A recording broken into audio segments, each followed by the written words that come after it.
Bienvenue à Enquête. Il y a 2 semaines, notre équipe d'enquête a révélé l'étendue de la garde illégale au Québec, largement financée par les crédits d'impôt. Mais le vrai scandale, c'est la facilité pour les propriétaires de ces garderies illégales d'échapper au contrôle. Enquête sur des gens sans scrupules, davantage intéressés par l'appât du gain que par la sécurité de nos enfants.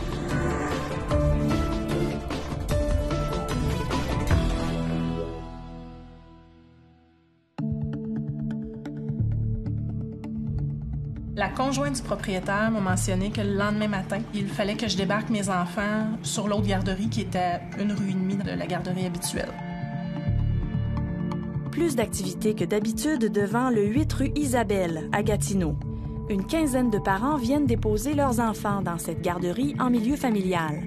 Je me suis pas vraiment posé de questions. C'est que le propriétaire exploite une autre garderie familiale, qu'il doit fermer pour quelques heures, le temps d'effectuer de supposés travaux de plomberie.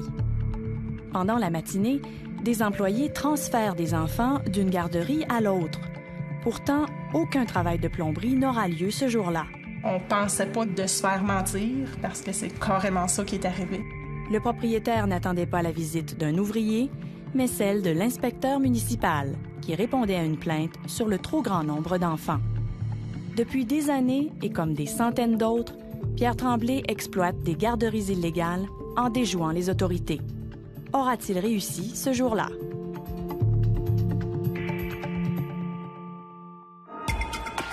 Au Petit Pignon est un service de garde en milieu familial qui accueille une douzaine d'enfants dans cette garderie et jusqu'à 24 dans celle-là. Pourtant, la loi est claire. 6 enfants maximum dans un milieu familial et jusqu'à 9 avec un permis. Au-delà d'un certain nombre d'enfants, d'une certaine taille, ça prend un permis. Puis quand on parle d'un permis, c'est pas juste une technicalité. Il faut respecter un ensemble de normes. 1997, année charnière. C'est la création des centres de la petite enfance et des fameuses places à 5 $. On cherche à faire le ménage dans le monde chaotique des garderies québécoises. Désormais, les CPE, les garderies privées et la plupart des garderies familiales seront réglementées. C'est énormément important pour assurer la sécurité, parce qu'il y a des conditions de sécurité, d'espace. Les cours de premiers soins, c'est un minimum. Alors, si on est en bas de ça, là, je vous dis, on met nos enfants en risque. Un minimum, donc. Mais un minimum auquel tout un pan de nos services de garde peut se soustraire. C'est le secteur des garderies familiales sans permis. Elles n'ont qu'une seule condition à respecter: 6 enfants ou moins dans une résidence. Fait que là, ici, je compte les chaises. T'en as 12 ici aussi? Oui, ça, c'est des petits bancs qu'on utilise de plus. Pierre Tremblay possède des garderies familiales à Gatineau depuis plus de 20 ans. Il exploite celle-ci dans sa résidence de la rue Isabelle. Ça, c'est l'entrée. OK. Ça, c'est nos thèmes. La gymnastique cette semaine. Ça, c'est les déjeuners, les dîners et les collations. Pour voir ce que Pierre Tremblay propose aux parents, nous avons visité ces garderies avec notre caméra cachée. Il insiste pour nous donner rendez-vous après les heures d'ouverture. Ça, la TV, il n'y a pas de câble là-dessus. Okay. On n'a pas de cable. C'est vraiment tout éducatif. OK. Tout ce qui se passe à la TV, c'est éducatif. Ça nous semblait un milieu quand même assez attrayant et propre et quelque chose d'assez sécuritaire. Il y a plein de choses comme les vacances. Ce n'était pas le premier choix de Marie-Ève Lamontagne pour sa fille d'1 an. Mais les places à 7 $ se font rares en Outaouais, comme ailleurs au Québec. J'avais mis mon nom sur une liste d'attente dès que j'étais enceinte de 5 semaines. J'avais mis mon nom dans tous les CPE de la région de l'Outaouais. Partout, je n'ai eu aucun appel. Comme de plus en plus de parents, elle choisit un milieu familial privé à 25 $ par jour avec crédit d'impôt remboursable. Le matin, là, comme demain matin, là, après le déjeuner, on est dehors. OK. On joue dehors, on va faire des activités dehors, les Olympiades d'été, les Olympiades d'hiver. En fait, les enfants sortent très peu. Les parents le constatent assez vite. Et puis, le personnel change constamment. C'était pratiquement à tous les jours que les éducatrices changeaient. Des fois, c'était pas la même éducatrice le matin. L'après-midi, c'était quelqu'un de différent. On savait pas qui s'occupait de nos enfants. Il y a eu beaucoup de roulements. Des dizaines? Facile. Les gens restaient 2-3 mois, ils repartaient, c'était une nouvelle qui embarquait. Toutes les éducatrices sont en cours de premiers soins. Ils ont leur papier d'empêchement. C'est quoi le papier d'empêchement? C'est-à-dire qu'ils n'ont pas de dossier.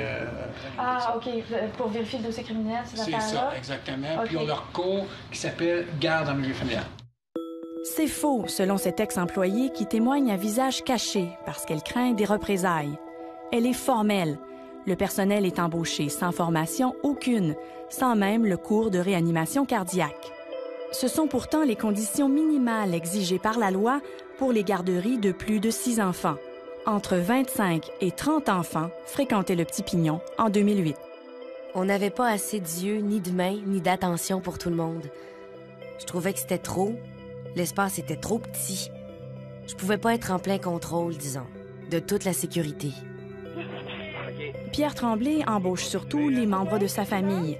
Les autres employés sont de très jeunes femmes, souvent payées sous le salaire minimum. Au moins 2 d'entre elles avaient des antécédents criminels, dont une pour agression armée, ce qui est expressément interdit par la loi sur les services de garde. Il avait embauché dans le milieu de la prostitution. C'était un de ses antécédents à cette éducatrice-là. Aucune formation. Personnel inadéquat, compromis sur la sécurité, les parents ne sont évidemment au courant de rien. Certains commencent toutefois à douter de la qualité du service. Elle revenait jamais avec un bricolage, jamais avec un dessin.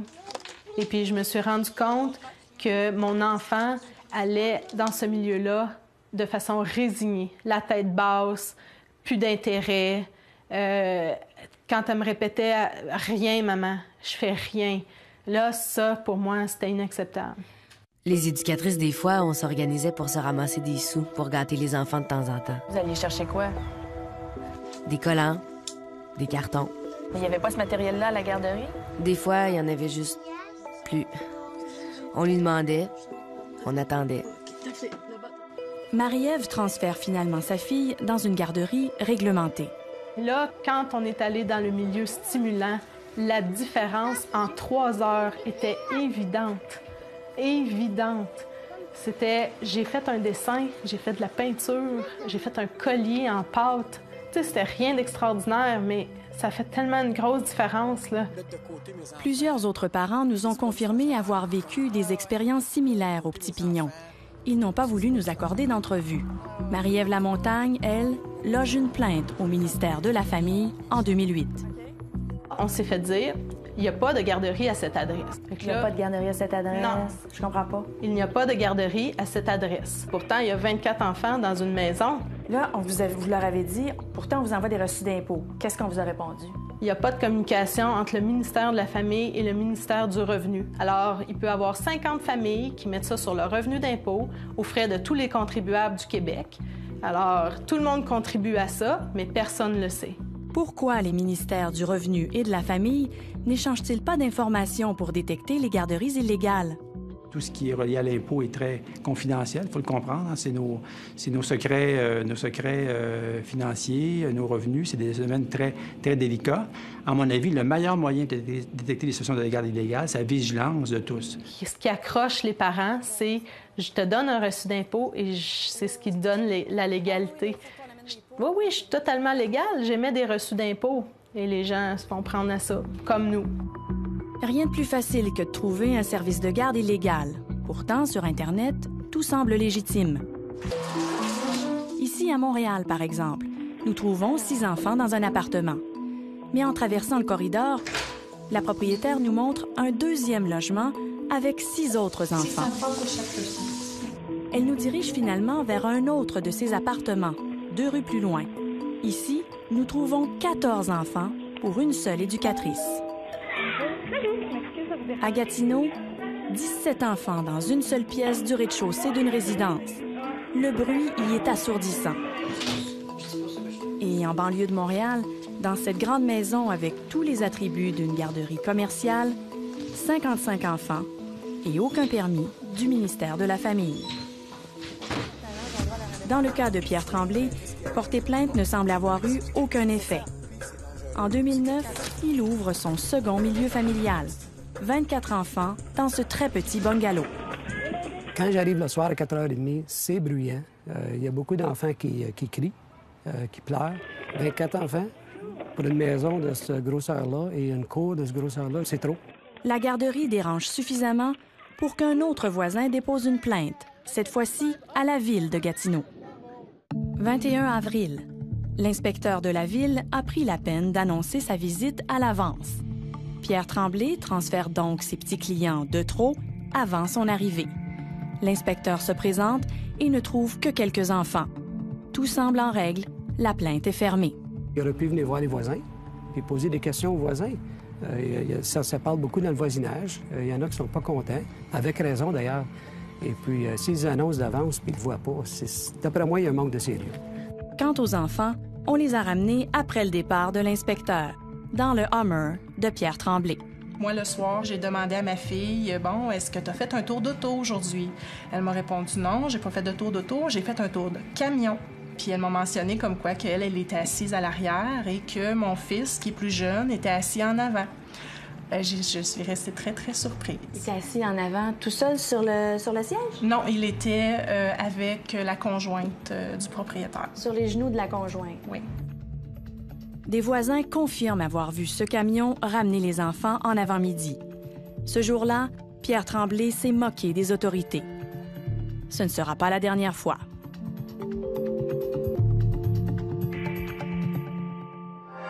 Après la pause, des garderies sans règlement et sans inspection. On se laissera pas croiser par des lois ridicules qui vont nous faire perdre notre clientèle ou limiter une clientèle. Il fallait agir, il fallait pouvoir le faire, on ne l'a pas fait.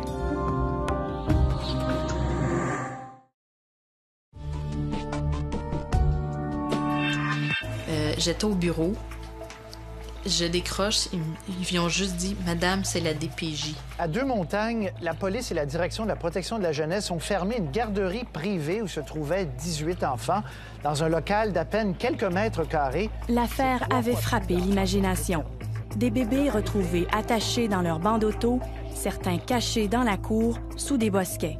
Depuis ce jour, Virginie Méret tente de savoir ce qui s'est passé dans le milieu familial que fréquentait sa fille. Là, on la voit traverser ici. Elle va ouvrir sa demi-porte. Elle traverse avec ma fille. Ici, on voit bien ma fille dans ses bras. La porte est toujours fermée. Ici, en arrière, la seule chose que c'est un escalier pour son sol. Cette vidéo, diffusée pour la première fois, démontre comment la responsable Nathalie Girard a pu berner les parents.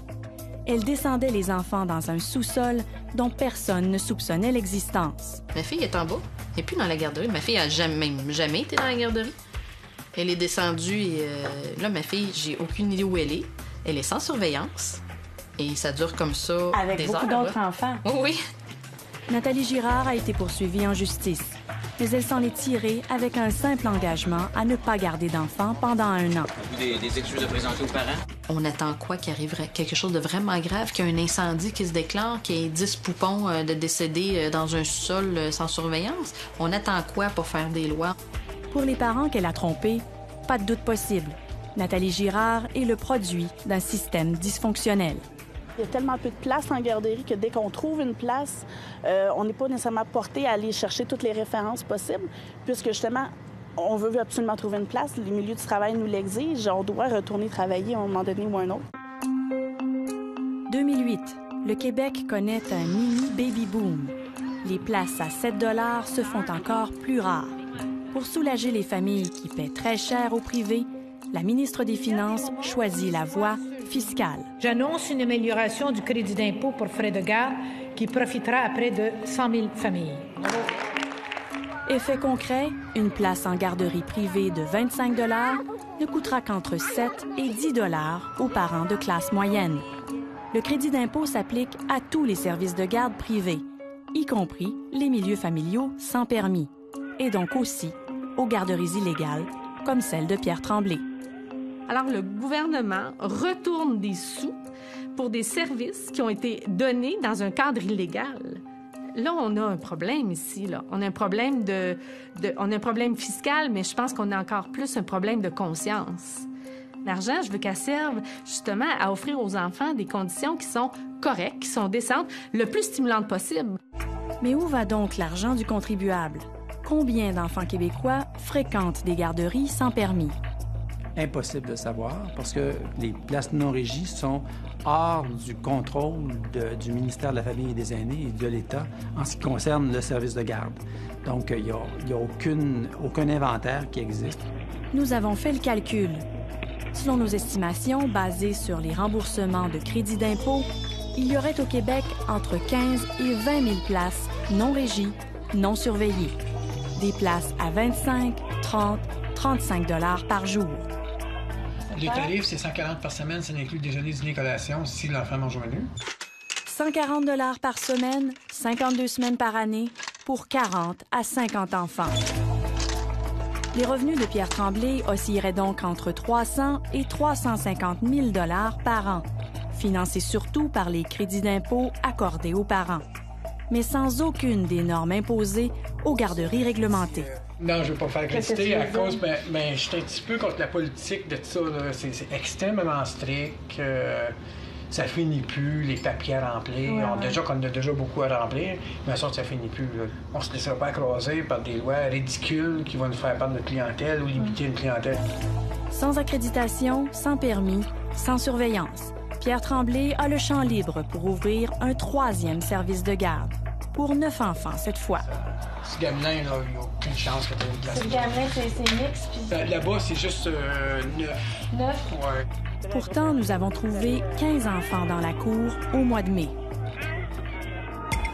La seule façon de coincer une garderie illégale, c'est de loger une plainte au ministère de la Famille. Pourtant, 8 plaintes en 3 ans n'ont pas empêché Pierre Tremblay d'exploiter 3 garderies illégales. Première plainte, juillet 2007.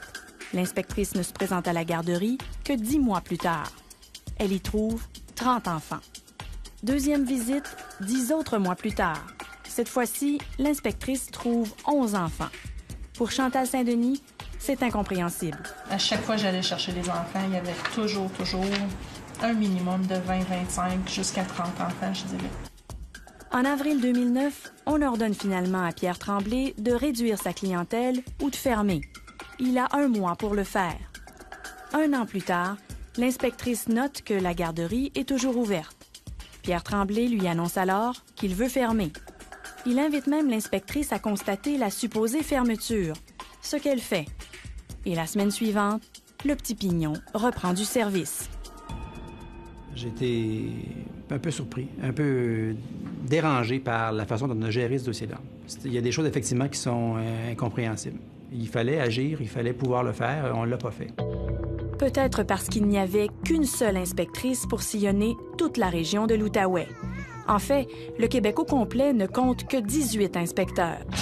Des inspecteurs débordés, car le nombre de plaintes d'illégalité a doublé en 2 ans. Nous avons épluché toutes ces plaintes. On y trouve des dizaines de garderies familiales surpeuplées à l'extrême. Est-ce que 18 inspecteurs au Québec, c'est suffisant pour les milieux de garde? Je concède, c'est une des choses que j'ai constatées en arrivant au ministère. On est un réseau qui a développé très rapidement. C'est sûr qu'on doit avoir à augmenter le nombre d'inspecteurs, c'est clair. Ce qui est clair aussi, c'est que les pouvoirs des inspecteurs sur les garderies sans permis sont très limités. Ils ne peuvent intervenir que sur le nombre d'enfants, jamais sur la qualité du service. Ici, par exemple, un inspecteur est impuissant devant une cour sans clôture, même si un enfant de 2 ans a été retrouvé en pleine rue. Et ici, l'inspecteur note l'espace beaucoup trop petit pour les enfants, mais il n'a pas le droit d'intervenir, il n'a aucun levier légal.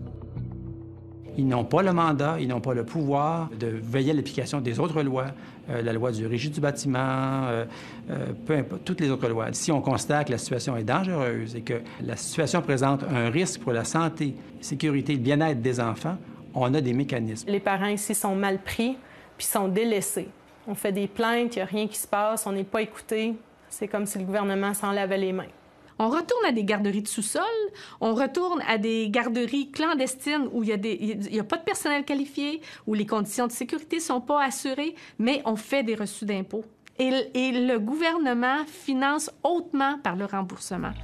Au Québec, en 2010, devrait-on surveiller tous les services de garde qui profitent de l'argent public? J'aimerais ça, pouvoir dire qu'on surveille tous les enfants, tout au Québec, puis de tout réglementer. Mais est-ce qu'on peut vraiment penser que ce genre d'initiative serait faisable, ça amènerait quoi, par exemple, qu'on aurait des inspecteurs qui viendraient frapper sur toutes les portes du Québec afin de voir combien d'enfants, est-ce qu'il y a 2, 3 enfants? Nous avons voulu donner un droit de réplique à Pierre Tremblay. Il dit ne plus exploiter de garderie depuis l'été. Vous avez aucun lien avec la garderie sur la rue Brady présentement? Non. OK. C'est pas votre belle-fille qui est là? Oui, c'est ma belle-fille, mais c'était elle. Lorsqu'il a vu notre caméra, il a tenté sans succès de convaincre la police d'intervenir. Pierre Tremblay continue d'exploiter cette garderie qui accueille maintenant 6 enfants. 11 enfants fréquentaient au jour celle-ci. Les inspecteurs l'ont fermée lundi. Elle a rouvert ses portes mercredi.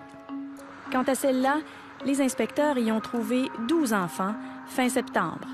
Mais le nom de Pierre Tremblay n'apparaît plus sur le bail.